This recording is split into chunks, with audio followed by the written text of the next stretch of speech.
Indonesia tumbuh dari catatan panjang yang menjadikan Indonesia bisa sekuat sekarang. Salah satu sejarah penting negeri ini muncul dari sebuah desa kecil di selatan Kabupaten Blitar. Desa yang diambil dari nama sebuah bunga yang tumbuh subur di area ini. Desa Bakung. Puluhan tahun yang lalu, desa ini menjadi pusat komando taktis yang menjadi bagian dari gerakan penumpasan G30S PKI. Karena PKI mau dioperasi ini mengambil jalan ganas, artinya kekerasan. Jadi rakyat yang tidak mau bergabung dengan mereka, yang mempunyai jabatan, contohnya Jogoboyo, Kamituwo, tukang kajat, mudin, lurah, itu disiksa di belakang sana. Monumen Trisula menjadi pengingat bagi generasi muda bahwa di Indonesia pernah terjadi pemberontakan yang mengancam keberlangsungan Pancasila.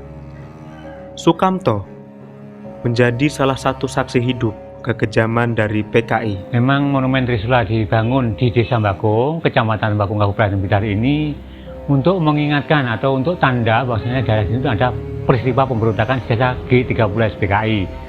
Dan yang keduanya supaya generasi bangsa ini agar tahu supaya peristiwa itu jangan terulang kembali yang pernah terjadi di sini karena sangat membuat hidup hitamnya orang Blitar Selatan.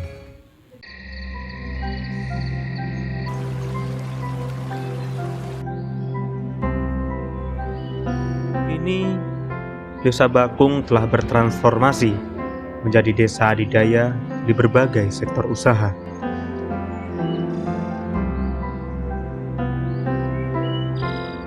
Desa Bakung ini dulunya memang pecahan dari Desa Ngerjo. Luas wilayah Desa Bakung kurang lebih 425.475 hektar. Untuk jumlah penduduk Desa Bakung 1.681, terbagi dari 2 dusun, yaitu Dusun Bakung Utara dan Bakung Selatan, terbagi 4 RW dan terbagi lagi menjadi 13 RT.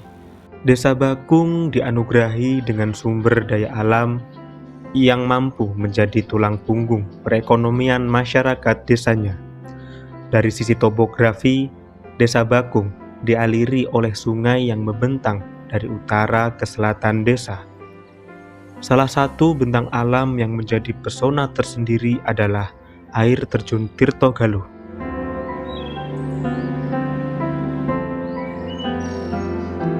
Rata-rata kalau penduduk warga Bakung 90% itu petani. Jadi bertani kalau bahasa Jawa di tegalan atau lahan kering, ada juga beberapa hektar yang di persawahan. Selain itu warga Bakung juga memelihara ternaknya yaitu sapi dan kambing. Sejak lama masyarakat Bakung telah menjadi petani yang sebagian besar lahannya merupakan sawah dan ladang tada hujan.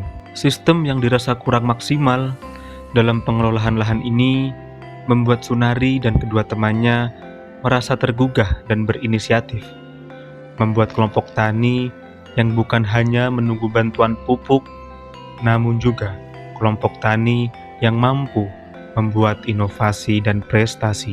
Kelompok tani ingkang sampun dibentuk nggih menika dengan identitas Telawah Maju. Tujuan inti dari pembentukan kelompok tani yang pertama mengingat ada lahan dan itu berpotensi untuk penanaman baik padi jagung maupun sayuran lombok, brambang, melon, itu sangat berpotensi. Jadi ingin itu bisa dijalankan oleh kelompok tani ini dengan harapan ada bantuan-bantuan dari pemerintah. Kelompok tani yang sudah berdiri sejak 2014 ini telah mampu menghasilkan ratusan ton hasil pertanian setiap kali panennya.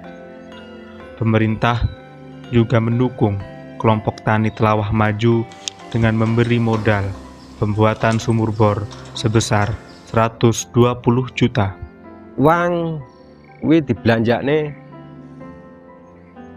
kanggo pipa-pipa karo bangunan iki. Bangunan iki standarte karo konsultane kuwi jane kaya sistem wilayah Blitar Ngalor kan cukup di slup pasangan.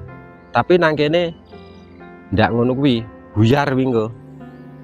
Nang kene lemah cekan dicakar ayam, mesine targete kok ajuane kok gambar iki 6 8 kuwi nang kene tak isi 10 12. Selain Sunarto dan 50 anggota lainnya, Desa Bakung juga memiliki kelompok tani yang keseluruhan anggotanya perempuan. Dulu pada tahun 2015 saya kan rutin PKK, terus saya ngomong-ngomong sama Ibu Kepala Desa ingin mendirikan kelompok tani wanita. Terus Bu Lurah menjawab di ACC, ngoten.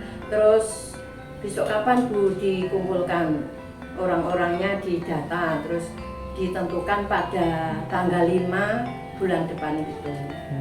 Terus itu ternyata dari RT-RT, dari RW, termasuk wanita yang masih muda-muda Mas. Tahun berganti, kelompok tani wanita sudah mencapai 100 anggota yang berasal dari beberapa desa di sekitar Bakung.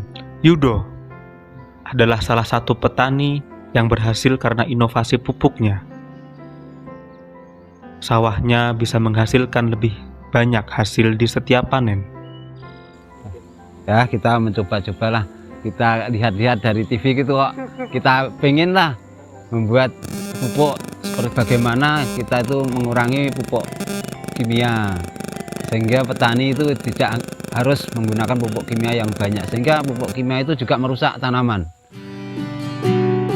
Desa Bakung telah membuktikan bahwa desa yang dulunya terjadi banyak pertumpahan darah kini menjelma menjadi desa penuh potensi, terutama di bidang pertaniannya. Harapan saya untuk warga Desa Bakung itu harus lebih berinovasi, karena dengan situasi ekonomi yang seperti ini kita harus mempunyai inovasi atau bisa mengatur waktu untuk bekerja dan waktu untuk beristirahat. Tapi yang jelas tetap semangat, mungkin yang di sektor pertanian, yang di sektor usaha sesuai dengan bidangnya masing-masing.